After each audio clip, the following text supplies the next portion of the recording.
morning, Sister Lucy Quinn. Good morning, Jody. It's Lucy Ann Quinn. Yes. Good morning, Jody. Yes. Jody. And you were named after My father's mother, my grandmother. your Did you come to know her really well? Yes, I know her before she died. Yeah. Well, I didn't come to know you until you moved to campus in the 90s. And as I recall, you had come from the north. Is that correct? I had come from Auburn, Michigan, which is north of Saginaw. I was principal of a elementary school there for 3 years. I thought it was further, like Sheboygan. That was before this. Before Auburn. Auburn was Sheboygan. Mm-hmm. And Sheboygan, did you automatically have a snowmobile or a snow shovel? Or No, I did bike riding. In Sheboygan? Yes, bike riding and around the city and up to the Straits of Mackinac, and then I would get on the ferry boat and go over to Mackinac with my bike and bike around the Mackinac Island. Oh, how beautiful! So that was lovely. I enjoyed that very much. Well, what did you do in the winter times, oh Lucy? Oh, cross country skiing. Oh. Did you ever have no school days, Yeah. snow days? No, they're very good at plowing everything. Mm-hmm.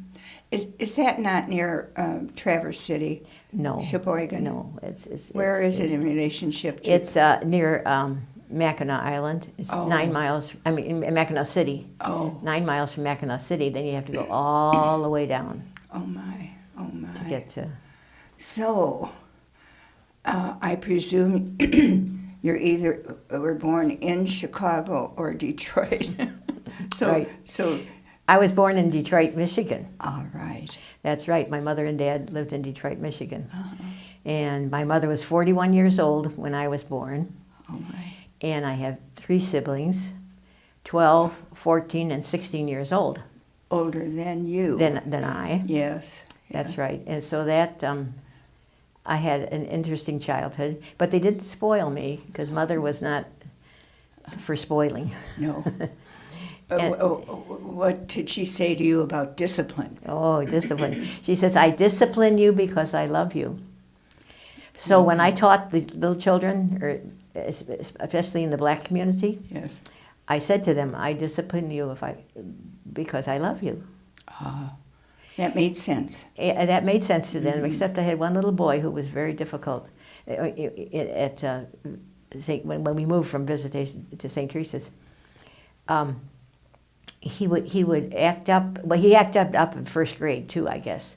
And the teacher was going, Johnny, stop this. Johnny, stop that. So I said, I never say anything to the child with the whole class. I'd go up to them and say whatever I want to say. So one day Johnny was just bothering me.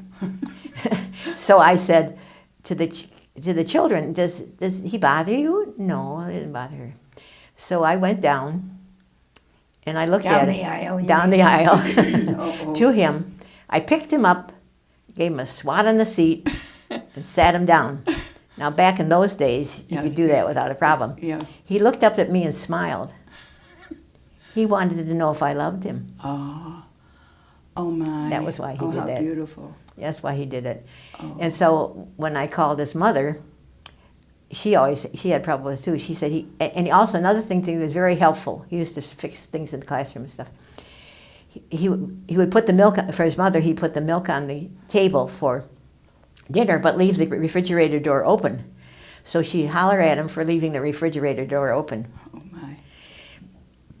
So I said, so we talked about that, so then she worked on that at home, and said it quietly. You saw a change in the child. Oh my goodness. At home she says it's wonderful. And of course in school it was wonderful. Oh. And one thing that he did was his little printing, his little manuscript was lovely. It was just beautiful. So I'd say to the children, look what Johnny did. And I'd go around the room, Johnny, you did a nice job. Oh, Johnny, you did a nice job. Oh. And so that really looks nice. Oh, don't you wonder whatever happened to him in life? Yeah, so that settled him for the no more problems at all. I think we were born the same year, Lucy.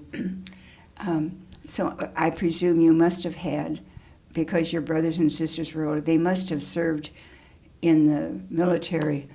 That's right. Yes, my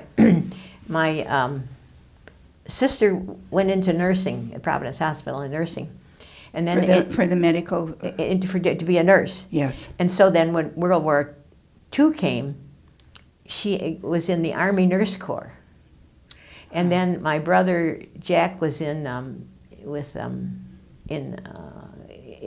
Europe, but my brother Bud, who was Morris, we called him Bud, stayed home with the company he was working for because everybody else went to service, and so they needed a few pieces, and then he was deferred anyway, so he stayed.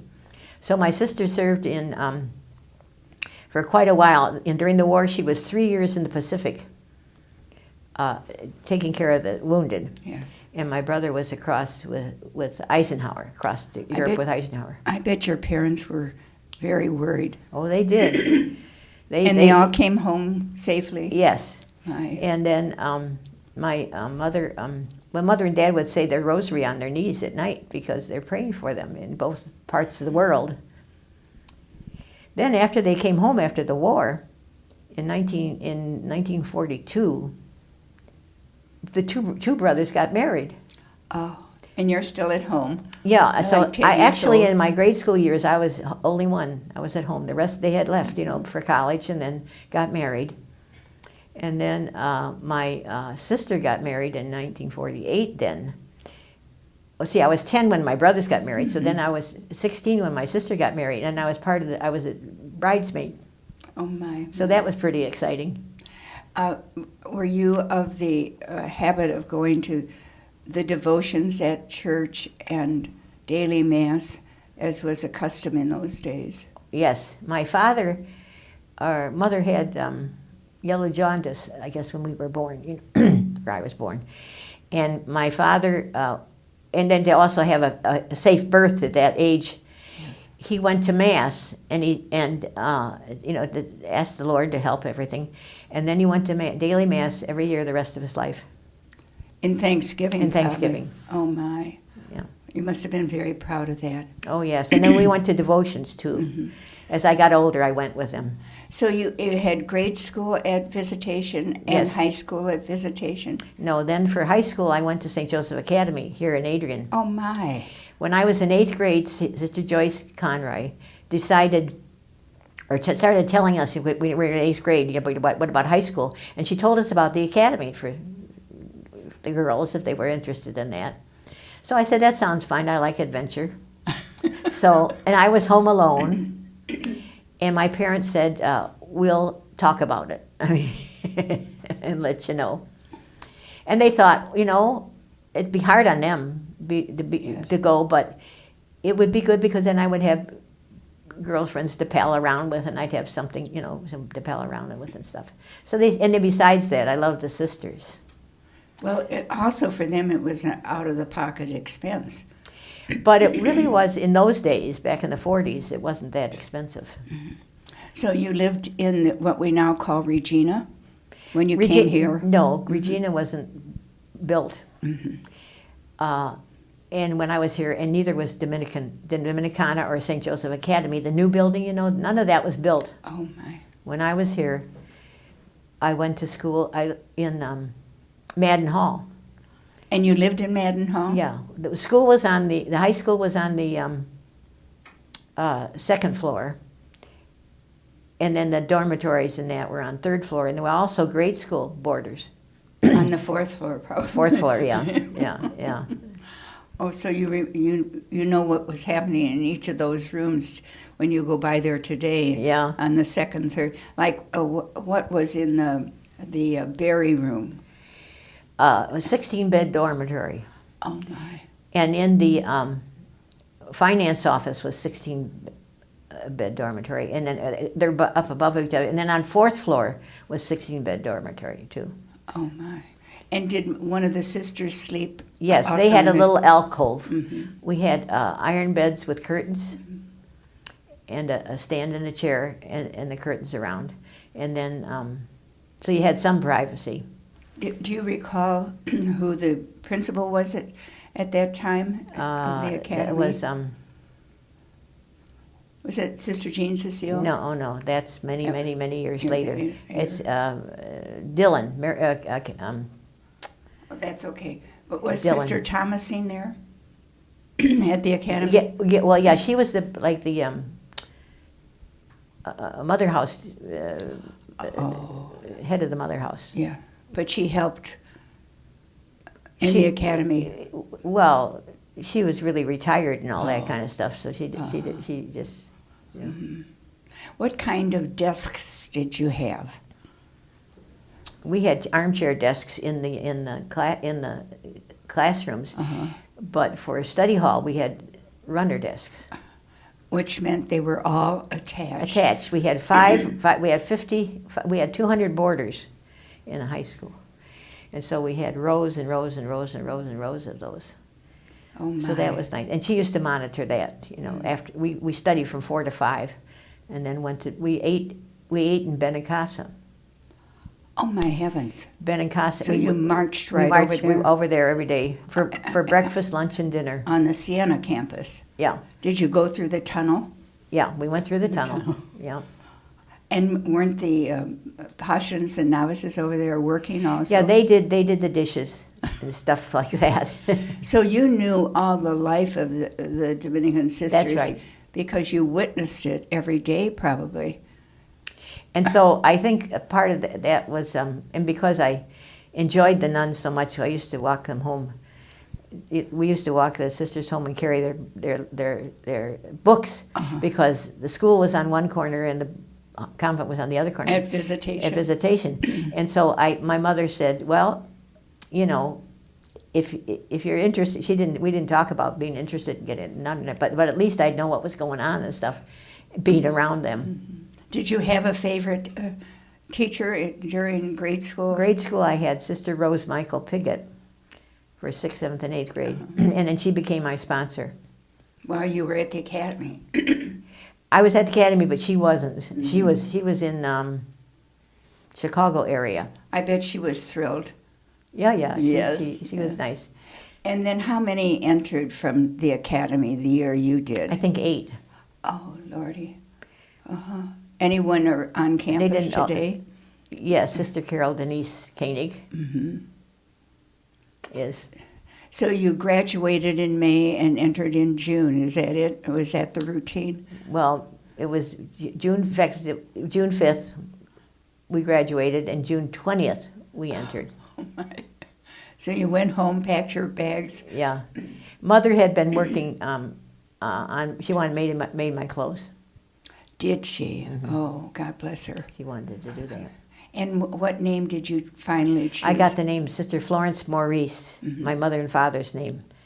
And we called it M-A-U-R. We said Maurice, not Morrison. Yeah. Now, I remember hearing, by the grapevine, I might say, that you were very interested in hot air ballooning. And where did that love spring up? When I was in Jackson, Michigan, I spent 12 years in Jackson. Were you teaching there? Yeah, I was taught there. In the last 4 years, I was principal of the school. Jackson Catholic Middle School. It was middle school, 7th and 8th grade. And Barb Quincy was teaching at the high school. And she was doing hot air ballooning. And I came and I said, oh, can I do this too? And she said, sure. What do you mean by do this? We work with the hot air balloons. I worked with the hot air balloons. I didn't fly it. What does working with the hot air balloons entail? I had to go and I studied the balloon and all the parts and all those kinds of things. And then when it came time to fill the balloons in that, they called it the envelope, which was you hold the balloon, which is attached to a basket, and they put a fan in there and blow up the balloon, get it pretty well opened up, and then they put the gas, they put the propane then. So you're helping to hold it down while all that's going on. Yeah. Yes. And then when we're finished, I was we worked. It was well, as I said, the Hot Air Jubilee. We worked for the pilot. They would get pilots to come. I mean, if people come, but they need people to help them because they couldn't bring all the people to help them with the balloons and all that. And then they got the businesses in town to give money, and they would give a couple $1,000, and then they would get their name on the basket for advertising. And then they had an opportunity. We went up 4 different times: Friday night, Saturday morning and night, and Sunday morning. And they would get to have one of their employees to go. So then my job was to have those people going sign an affidavit that we were everything would be. They wouldn't hold anything against us. The disaster. And then when we went up, we were in contact with radio contact, with the person in the balloon. And then we would be in what they call a chase car. We would chase the balloon. Oh my! What to fun. keep it in within distance, because we had to be nearby when it's going to land. You must have had some free rides along the way. Well, usually at the end of the weekend, I get a ride. He thanked me for helping. What fun! What fun. That was. And Barb Quincy was doing this also. Yeah, she did that too. So how many years? I did it for 18 years. Oh my! I did it while I was there, and then when I left, I came back because when I left, I was principal at the time, and then one of my teachers had room in her house, and she said, when you come back, you can stay with us. Oh, so I would stay with them for the weekend. So well, what a joy that was. It was a lot of fun. Now, you love being in the air, so you must have had a lot of travel in your life. Oh, yeah. Particularly one Christmas. Where were you? Okay, Sister Rose Michael Piggott and I did traveling. And what we visited a former student of hers that she had when she was in the Chicago area wanted us to come because he lived in Madrid, and he taught on the base, the army base. He taught, I don't remember. So were you able to stay there? So I would stay with him. Oh. We would stay with him. And of course, my first one, well, okay, stay with him. I went 3 times with that, but the one. So were you able to tour the better part of Spain? Oh yeah, Spain, and then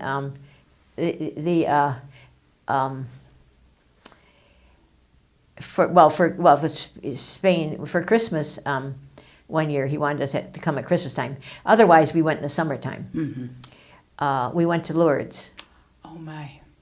And we in France. In France, and we stayed with some sisters from the French sisters. They had like a hostel or a place where you could stay, and he could stay, and so forth.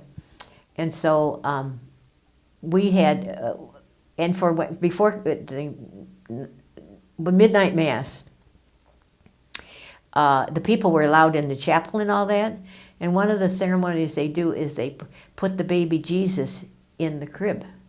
So the youngest person there puts the baby Jesus in the crib. It was a nice little thing, Did they have a midnight procession out on the... No, because the sisters that lived there up on the top floor were elderly. Oh, okay. But was interesting. They did have a mission in England, so some of them spoke English. So for Christmas dinner, they brought the sisters down, and put the sisters at the table of those that spoke English, which I thought was kind of nice. neat. Yeah. Nice. So we enjoyed it. And Sister Rose Michael had the reason we were going there too was to look for a cure for sisters. She had a hard time with food and the air and all that kind of stuff, and so we got a special dinner for her. And they still had fruits and vegetables in their garden in December, so we picked out what she could eat and so forth. So she had a nice dinner too. Did she die early in her life? I don't think so. She good. she was here when she She had she was retired. Retired. And then okay. she was here when I was here in the 90s? 70s. Oh, the 70s. I was here then. What were you doing here in the 70s? I was, I had been to visit to Detroit with the inner city for 10 years. Mm-hmm. And then I had problems with my blood pressure and that, so I said, I better change. So I came here to do work here at the Mother House. Mm.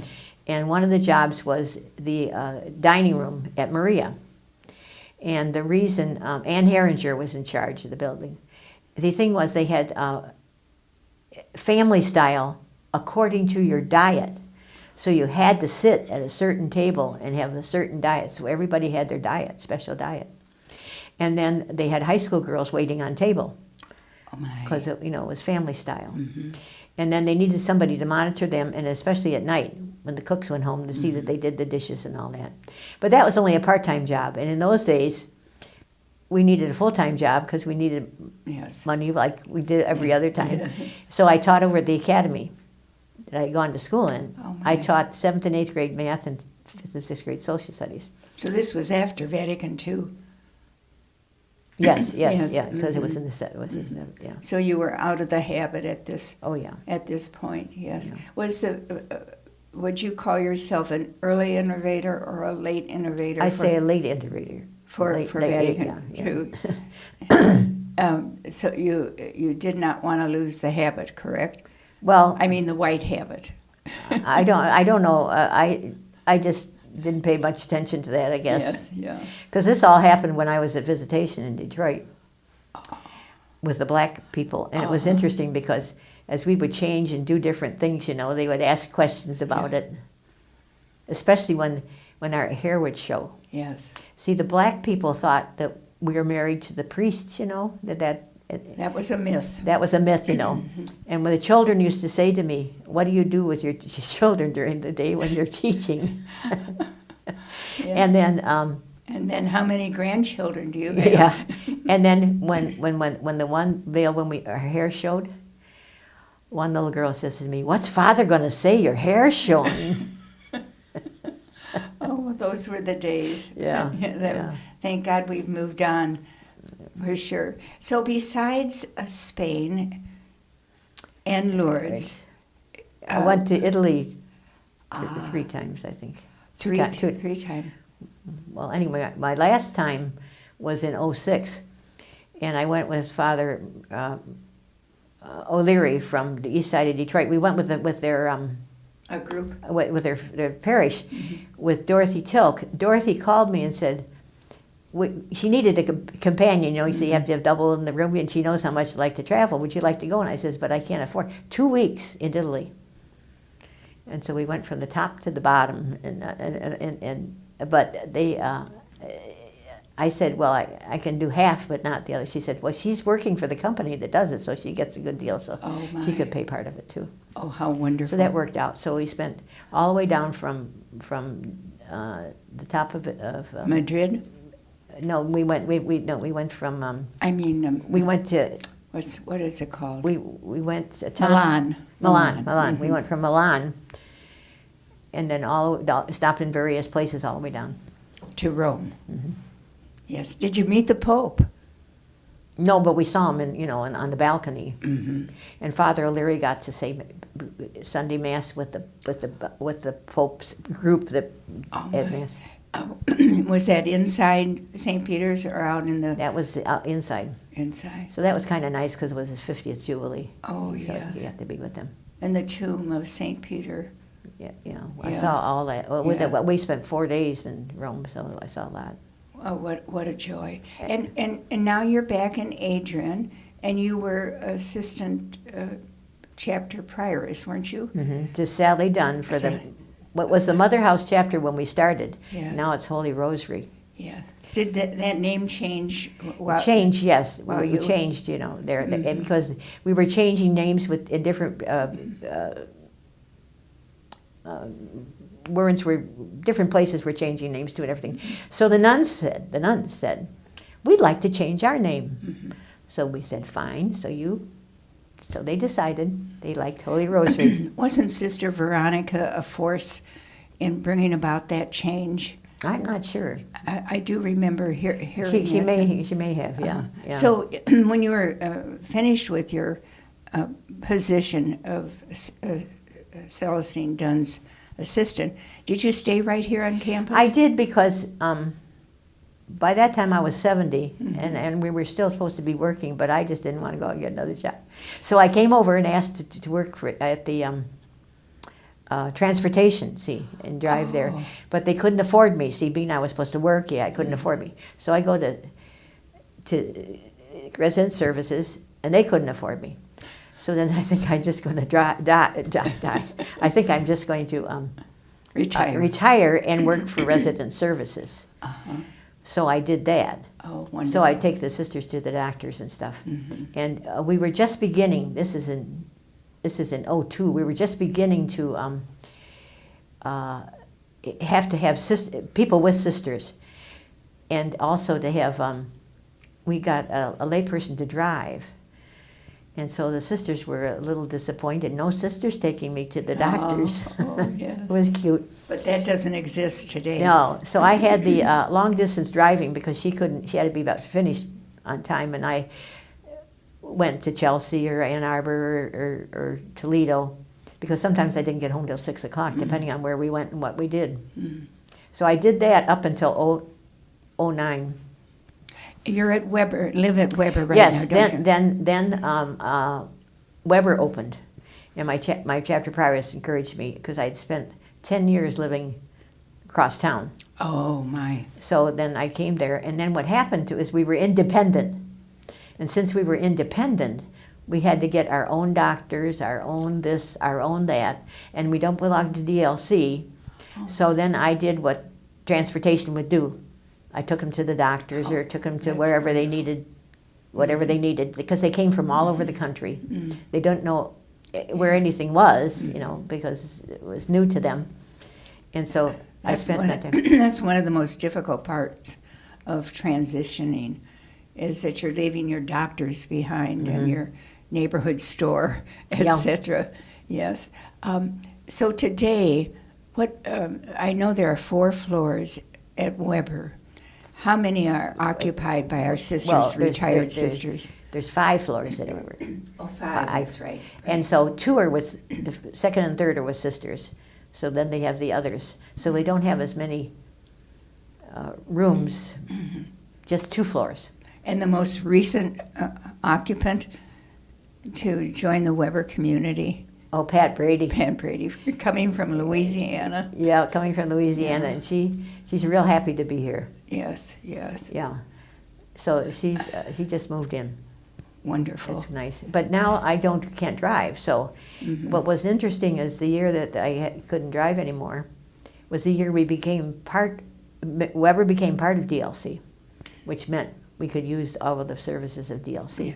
So then, Amen. That took care of that. Yeah, right. Before we leave one another today, Lucy, when you look back on your beautiful life and your ministry, I mean, we just kind of touched on some of the places where you were, but in your particularly in your educational field, who would you like, living or deceased, to join you for an evening of conversation and fun?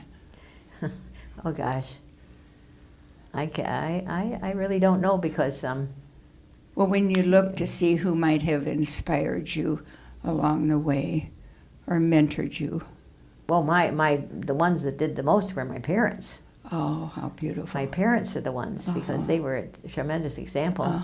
And what were their ages when they passed away? They were in their 80s. So you are remarkable, being 85. Yeah. Because your two brothers and sisters probably didn't live that long. No, they were all in their 80s when they died. Oh, okay, okay. Now I have just the nieces and nephews and grands and great-grands. Now, one last thing. What did your father want to name you when you were born on that lovely day?